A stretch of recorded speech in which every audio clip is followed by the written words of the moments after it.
Laurel, Gary and Mark.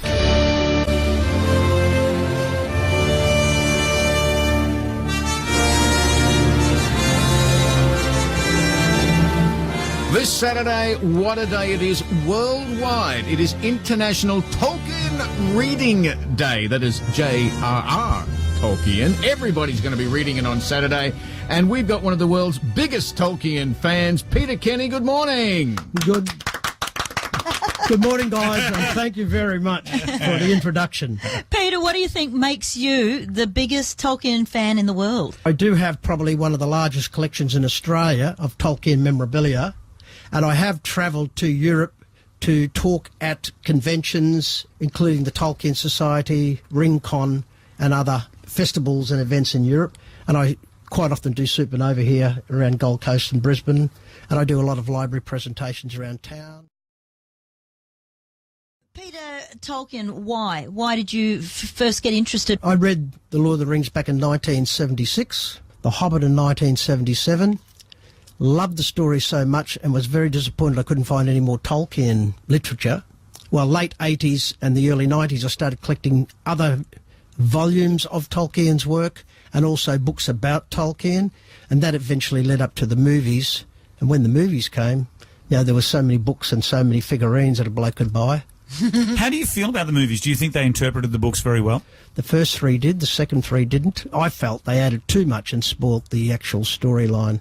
Originally it was going to be 2 movies. I think that would have done very well.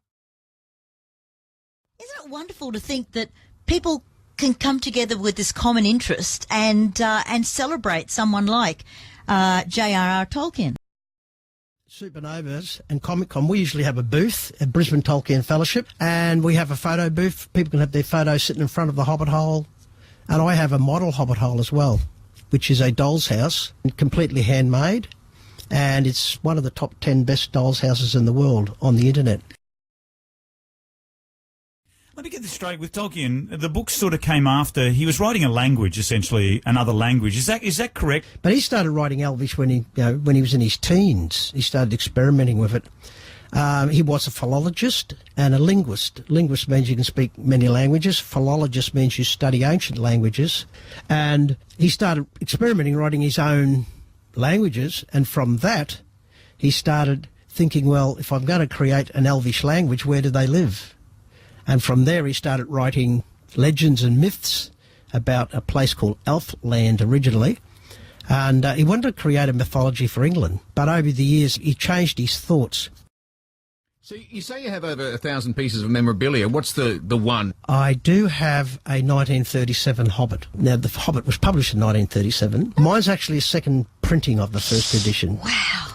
Mainly because to buy a first printing of the first edition, you're looking at $10,000 plus. Wow. And one sold a couple of years ago for $120,000 at auction. So for the J.R.R. Tolkien fans, what can we expect this week? What is actually happening? The 25th of March is International Tolkien Reading Day. It will be celebrated by hundreds of Tolkien groups around the world. This evening, we're going out to Inala to talk about the poems and songs from Tolkien's literature. All up, he wrote about 180 to 190 poems, which is quite a lot. And I think the poems really give you a better history of what his whole works were about. When you consider it's really hard to rhyme with Hobbit. Rabbit. Oh, it's a stretch. I'd rather be a hobbit than a furry little rabbit living in a hole. There you go. There we go. There you go. Hey, so that's this afternoon at the Inala Library at 5:30. Then, of course, on the actual day, which is Saturday, 11 a.m. at Logan North Library and 2:30 at Corinda Library. It's going to be a very busy time for you. And very enjoyable time. Laurel, Gary and Mark.